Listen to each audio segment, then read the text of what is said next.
Today, let's make a super easy vegan lasagna. So for the meat part of our bolognese, we're going to be making a lentil bolognese. I have here 1 cup of brown lentils that well, are they brown or green? I can never tell. But anyway, they're lentils. Brown or green is fine. 1 cup that I rinsed really good in the sink. Bring that into the pot of my Instant Pot, along with 3 cups of water. That goes in the Instant Pot for 8 minutes, and then we're going to let that naturally release for about 15 more minutes after that. While our lentils cook, let's get the sauce together. So for that, I'm just going to be using some celery. I have here like a full rib of celery. I'm cutting off the parts nobody really wants to eat, and then just kind of rough chop them. Same thing with carrots. We have a couple of wimpy carrots, so I'm just going to cut the ends off. We save these pieces and we make veggie broth from them. We have a video on that too. And again, I'm just going to cut these into rough pieces. I don't like the carrot to be too big. Don't worry, there's more coming. Garlic, I got 4 cloves here. I think the recipe calls for 2, so 4 should be good. And then onion, I'm just going to remove the ends, cut it in half, and peel it. Then let's just kind of cut that into 3 big chunks. Same thing, 3 big chunks. All this is going to go into my food processor. I have started making all of my tomato sauces this way, where I start with the food processor. It saves so much time in chopping, and I get a little bit of a finer texture at the end, which I sometimes like. Sometimes I really like the rustic feel of chopping it by hand and keeping the chunks a little bit big, but for this, I actually really like it to be kind of broken up more. Okay, on goes the lid. And we're going to just pulse this a little bit until it's kind of a fine consistency. And in just a few seconds, we have what would have taken me probably 10 minutes to do, chopping everything up, and it's very, very consistent. And now, over to the stove. All right, I have a pan over medium heat or so. I'm just going to put about a tablespoon of olive oil in there, mostly just for flavor. I don't really cook with olive oil so much anymore, but it does add a nice flavor, especially in, Italian-style food. And then I'm just going to swirl that around the pan, get it coated, and I'm going to put our veggies right in. That'll cool that pan instantly. I'm going to turn it down a little bit. It sounds a little hot. We're not looking for color here, just looking to soften these veggies up. Already smells amazing now. You can actually hear how the sizzle has calmed down a little bit. That's from the temperature change in the pan. And now I'm just going to put in a couple of pinches of, this is pink Himalayan salt. We actually that's what we use. Use the salt of your choice, of course. And I'm going to put in some fresh cracked black pepper. Give that a mix. And I just want to cook that for about 5 to 7 minutes or so to get those veggies nice and soft. While that is cooking, though, I'm going to add in something this is an optional ingredient, but we tend to like it. It is spinach, and this is just some frozen spinach that I had that we thawed in the microwave, and I drained out most of the liquid. I didn't squeeze it too hard, but we got rid of a lot of the liquid. Just going to mix that right in. If you wanted to chop it up more, you can. I have been known to use fresh kale, put it right into the food processor along with the veggies, and that works really, really well too. Nice way to get some greens into your sauce without making too big of a deal about it. Okay, I don't hear the sizzle anymore. That means it's too cold in the pan. I want to hear a little bit. Now, also, conversely, if you don't hear any sizzle, that could mean that you've burned everything. But in this case, that is not what happened. It's just a little bit too cold in the pan. Okay, we have sizzle again. So we're back on track. At this point, I'm going to start adding some of my herbs. I'm going to start with 1/2 of a teaspoon of dried red pepper flake, 1 tablespoon of dried thyme, and 1 tablespoon of dried basil. I like to put them in now because there's a lot of liquid in here still, and it starts to roast them just a little bit. They, toasted herbs, toasted spices, things like that, they tend to work just a little bit better for flavor. Okay, I have here a 6-ounce can of tomato paste. I cut the top off already, and the bottom is completely cut open, but it's not removed yet. And I'm just gonna take the end of my spoon, push down straight into the pan, and there we go. Now, of course, I have to fish out the lid, but that's okay. I try to catch that lid sometimes. It doesn't always work. Nice, easy way to get a whole tube of tomato paste out without really any waste. And I want to mix that through really good, get that kind of cooking to the bottom. You want to caramelize it just a little bit. So I'm going to turn that heat back up again. Use your knobs. That's what they're there for. I see a lot of people that like to just put it to high and they wonder why they burn everything. Or they have it too low and things take way too long to cook and they end up undercooking food. Really, you got to get used to it and listen. Listen to your food. It'll tell you when things are going well. It'll tell you when things are wrong. Like right now, I'm not hearing anything. That means it's not hot enough. So I got to give it a couple minutes for it to get there. But see, as soon as I move, I can hear that sound. That's important. Sounds and smells. Okay, I'm just going to give that a couple minutes to cook. I used to watch Mario Batali cook a lot, and he talked about rusting the tomato paste, and that's what I'm doing here. It adds a little bit more sweetness to the tomato paste that it's really hard to replicate any other way. It sort of cooks to the bottom of the pan, but not completely. You see a lot of steam, you see a lot of heat coming off here, and that's totally fine. Nothing's actually sticking. I can show you, see? Nothing's actually stuck. After about 5 minutes of that, I'm going to add 28 ounces of crushed tomatoes. And these are, low sodium crushed tomatoes. They don't actually say it on the can, but they are, in fact, 15 milligrams per serving of sodium. That's pretty low for crushed tomatoes. And to rinse out that can, I'm going to use 1 cup of water. Just going to put it right in there, give it a good swirl, and dump that in. Mix everything around. If you can hear that, that is the Instant Pot telling me that the lentils are done. So I'm going to give them about 15 minutes to naturally release, and then we'll go from there. But for now, this is looking mixed up pretty good, so I'm going to turn the heat way, way down to low on my stove because I don't need them to be cooking so much. It'll just simmer now. I'm just going to leave that. We'll move on to the bechamel.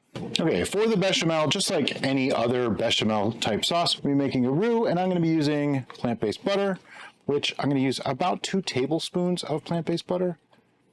Seems like a lot, but trust me, you need it. I have this over medium heat. I'm going to add also 3 tablespoons of flour. This is a roux. It's a thickening agent, commonly used in many types of cooking, making gravies and that sort of thing. And it always looks too dry until it's not. Just always works that way. I use a whisk because it helps to break things up. Of course, today, everything's sticking in the whisk. See, it's starting to actually absorb some of the butter. I have made this using just a slurry instead of the vegan butter. It didn't come out quite as nice. It didn't have the same flavor. So again, this is one of those things where you're trying to do the flavors to be right. So it might not be the healthiest of meals, but it's going to taste really good. Okay, see, I need a little bit more. That's just a touch dry. Instead of adding more butter, I'm going to add oil. Again, we're sticking with that flavor, just a little bit of olive oil, just a teaspoon or so. And mix that through as well. You want it to be kind of pasty, but not like Play-Doh. That was coming out a little bit more like Play-Doh. Here we go. See how it's a little bit looser? And I just keep moving that around. I want to cook out some of the cereal-y type taste. Comes from the flour, the raw flour. This is one of those times where if you hear a sizzle, you're probably too hot. So I just have it on medium. And it starts to, see how it's kind of gelling up a little bit? That's what we want. I have 4 cups of cashew milk here. Now I'm just going to put in about half at first. Try not to make too much mess. Of course, it just drips everywhere from these. And now what I want to do is keep whisking this until it starts to thicken. The reason I put half in is because the pot really isn't that big, so I didn't want to have it sloshing all over the place. And this is where having the whisk really helps, because now I can get into those corners and I can break up all those little pieces of the roux to really get it all throughout. And what will happen is as this comes up to temperature, which I'm going to raise the temperature just for speed, once this comes up to temperature, the starches relax and they start to thicken the liquid. That's the easiest way to explain it. Okay, but now I can add more of my milk. And I'm kind of going to reserve a little bit of it at the end here, just for adjustments if necessary. While that's coming up to temperature though, I'm gonna add in a couple good pinches of our Himalayan pink salt. And I have here some white pepper. I don't use this very often, but in this case, I wanna use it just to keep things nice and, keep the color the same. I'm gonna mix that through. That way you don't see the specks of black pepper throughout. This last ingredient may seem kind of weird, but it is actually nutmeg. And I just put a little bit of nutmeg in. It adds this flavor that's difficult to explain, but it is used in traditional bechamel. And again, I learned it from Mario Batali many, many years ago. And I just think it actually adds a lot of flavor, so I like to do it. And again, keep whisking it. Now it's starting to come up to temperature, so I don't want to walk away. I don't want to not be whisking. You can see some steam coming up. At about this time, it's probably a good idea to set your oven to 350 degrees and get that preheating. You can see as I scrape the bottom, some of it's coming up on the whisk, so you want to keep going. I'm going to turn it down a bit though. I don't need it to be super high. I don't really want this to burn as it gets up there. I want it to come to a nice boil, but not super, super fast. Okay, there's some bubbles starting to break. It's starting to thicken up. It'll actually thicken up as it sits too, but we want to get that totally up there and thickened to its max. See if it's going to be thick enough. I actually like my bechamel to be a little bit on the thick side, so we're going to give that a minute. And I'm going to turn this down even more, way down to pretty much low at this point. That doesn't quite look thick enough to me. So let's do a little trick. I have here another cup of that milk. I'm just going to add some flour to it. This is just regular all-purpose flour. Let's add about 2 tablespoons of flour to this. And now I want to mix this up. This is what's called a slurry. This is how you would do it if you didn't want to use a roux. But I'm going to use it just to make an adjustment at the end and make this a little bit thicker. Okay, it'll make it a lot thicker. The trick here, you want to break up all the lumps in there before you get this in. And you want to make sure your liquid is cold when you're doing this. The flour will break up much easier. This is how you avoid lumps. Once you have that mixed up, pour it right in. Try to get everything out of there. And we whisk again. I'll turn my temperature back up because I had it down before. And that should start thickening out pretty quickly as soon as it gets to temperature again. At this point, I'm going to switch to a spoon. All right, got my silicone spoon so I can get into all those edges and just keep it moving. You don't want it to scorch or burn. Okay, it's starting to thicken a bit more. Just keep it moving. I find that when making bechamel with plant-based milks, I end up needing more flour than I used to back in the old days in a previous life when I used dairy. So I do end up using some more, but it seems to come out just fine. Yeah, that's thickening up pretty nicely. It's almost hot enough. So all in all, I probably used a little over 1/4 cup of flour altogether, I would say. We are up to temperature now. I just want to stir this for another minute or two, and then I'm actually going to cut the heat. All right, and now I'm just going to turn the heat off. Keep stirring it for a minute while it's, because I use an electric burner, it's still hot. It's really hot. It's still technically cooking it, so I want to make sure that I don't scorch anything while that cools off a little. But our bechamel is pretty much ready to go. In fact, I'm going to take it right off that burner and set it to the side. All right, it's time to assemble. And for that, I'm going to be using oven-ready lasagna noodles. I know some of you are probably really disappointed in me right now, but sorry, the oven-ready noodles are just really convenient and super easy to use. I've never used Mueller's, but they have that fancy shape, so that's why I got them, because I wanted it to look fancy for you. When you're using oven-ready noodles, you need a little extra liquid. So, see, our bechamel is a little saucy. We want it that way. So I'm going to put some in the bottom, because essentially we have to still cook those noodles. They're like par cooked, but not fully cooked. So, you know, got to have a little bit. And I'm going to put some of our red sauce in the bottom of this as well. I'm going to put some of our sauce in the bottom and mix that around. We just want some liquid on the bottom so nothing sticks. Okay, now we start with our noodles. They look nice. They're almost the right size too. Just gonna lay them across. Some people like to do the full-on overlapping like crazy. I don't get too into that. This side I gotta break them a little. Just kind of break it off and patchwork it. See? There you go. Layer 1 done. So now what I want to do is take some of our red sauce and be generous with it. Let me just see something here. Before I get too far, that's 5 pieces for that. 1, 2, 3, 4, 5. And then looks like we have enough for 3 layers. Okay. That's important to know. And I'm going to be generous with this sauce because I only have 3 layers that I have to deal with. So kind of roughly eyeball 1/3 of your sauce. I think the spinach in this really adds a nice touch. A little bit of extra nutrition, but also adds some flavors too. I want to make sure to get all the way to the edges Make sure all the pasta is covered with that red sauce. And then, same thing with our bechamel. Be a little sloppy with the bechamel, it's okay. Just going to kind of pour it around. Probably easier if I just pick it up and do this. If you notice, I went a little closer to the edges with the bechamel, left the middle just a little bit looser because I don't want to be a pool of, mush in the middle of this. Now this is our Parmesan. This is nutritional yeast, salts, and some cashews ground up. We actually have a video on this. We call it shaky cheese. And I'm just going to sprinkle some on top. Just adds a little extra flavor. And then our next layer. Now, one important thing is you saw I did this way the first time, and then I had these down here. Well, I want to go from the bottom this time to the top, and then break that last piece, oops, badly, like that, and lay that in here. Let me see how much we actually have. We have 6 pieces left. Yep, okay. Well, the top layer is going to have a little bit more pasta because it can. Now, on with our red sauce. We're just layering, just like before. Same thing, just more layers. All right, we still have quite a bit of sauce. So I'm just going to do a couple more spoons on here. If you do too much, it could be a problem.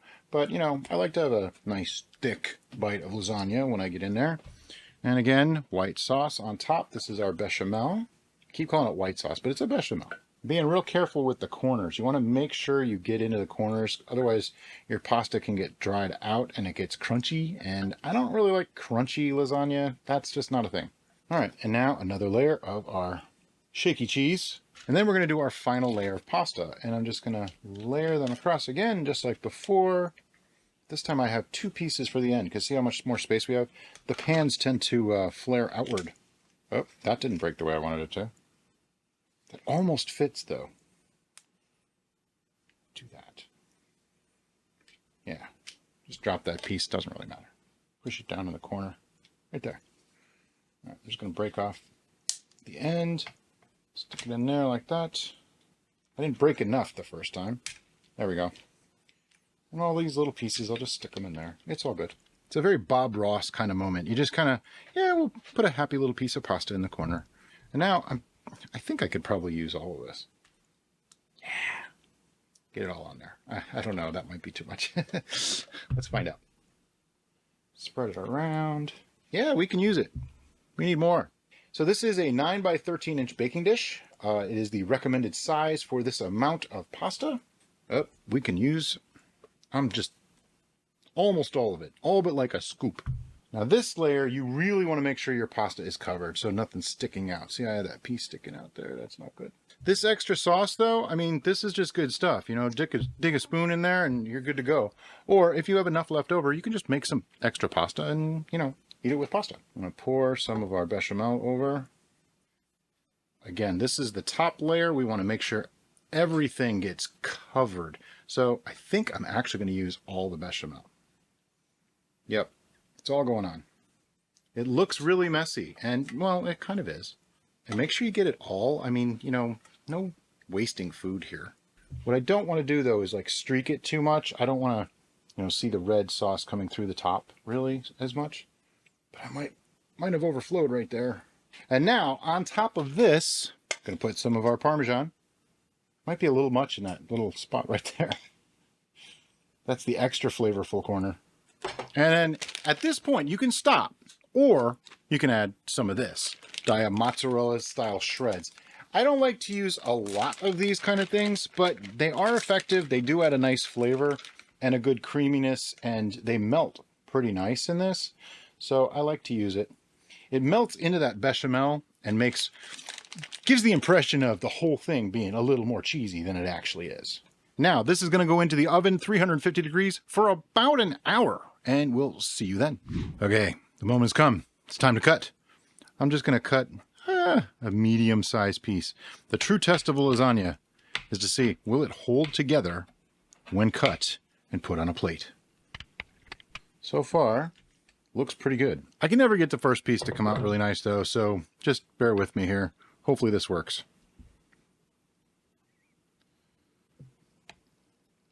Ooh, bottom part wasn't cut all the way through. Whoops, we lost some. You know what that means? extra bits. Just gonna grab that. The first piece is never pretty. Okay, the real testament to is a recipe good though is the tasting. And you know, I'm just gonna take a little bite. I do really like the roughly pasta. And by the way, the reason you're seeing my face is because a couple people have said that they'd like to see my reactions to the food, not just hear me say yum. So I thought, you know, we'll do it this way and now you can see, but here we go.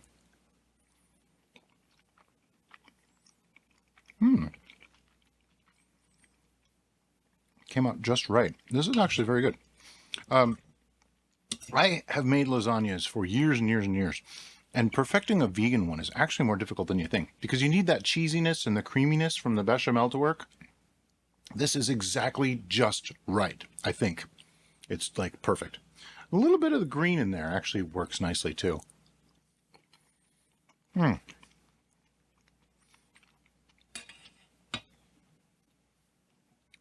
Okay, so all the herbs in the sauce are working really, really nicely. Just that tiny little acidic kick from some of the tomatoes is working really, really well. The bechamel gives it this nice creamy overall unctuousness. That's the only word I can think of. And the lentils are actually breaking apart just perfectly. They're simulating like a ground beef type of texture. So go ahead. Make this. It's worth it. And as always, thank you so much for watching, and we'll see you next time on The Bistro.